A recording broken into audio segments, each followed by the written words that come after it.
Do you want to see two of the most important books in my life? Come with me to the Spirituality Corner.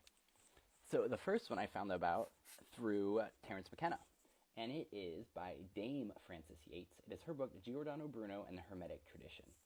So Bruno was the one who was burned at the stake, and it's often thought of as because of his scientific views. It wasn't. It was because he was a practicing magician using the Hermetic tradition, which he thought came from ancient Egypt. And he was preaching this to the Pope. That's what they burned him for. He was a magician trying to convert the Pope to Egyptian magic and doing a pretty good job of it. His writings are wild. They're, it's like a forerunner of Blake kind of stuff. And he's just this fascinating character. And so learning about that and how Hermeticism led to the rise of science and to the blossoming of the Renaissance, it made me want to see the original.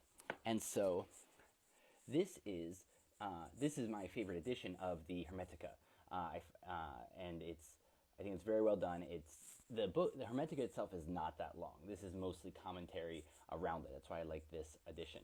And so this book was rediscovered around the beginning of the Renaissance, and it was lost for a long time. It was one of those ones that was found in a monastery, and the monks had saved this. And for most of the Renaissance, as Frances Yates pointed out, they thought that this book was older than Moses, that this was an Egyptian magic book that came out of antiquity. When Frances Yates, and people started analyzing this, and they realized, no, this, judging by the usage of words and things like that, this is a Greek book. This is probably a Greek book from after Christ, even. So it is not that old.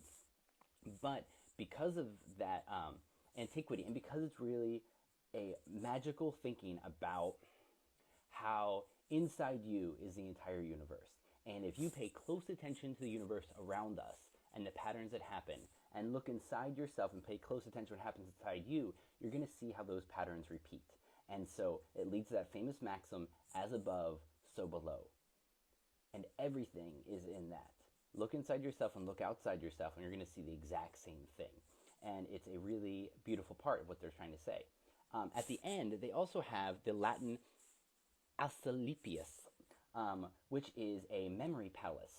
It is, you use memory palaces nowadays, like memorize decks of cards. They would create a memory palace in their head of the ideas that were most important to them, their most important concepts and flows of energy. And for me, that became so important. Pretty much all of this wall is my own memory palace of the concepts that I think are important. And I kind of have it built up in my head. And it was thanks to Hermetica that I built this thing. And that's why these two books have been so important to me.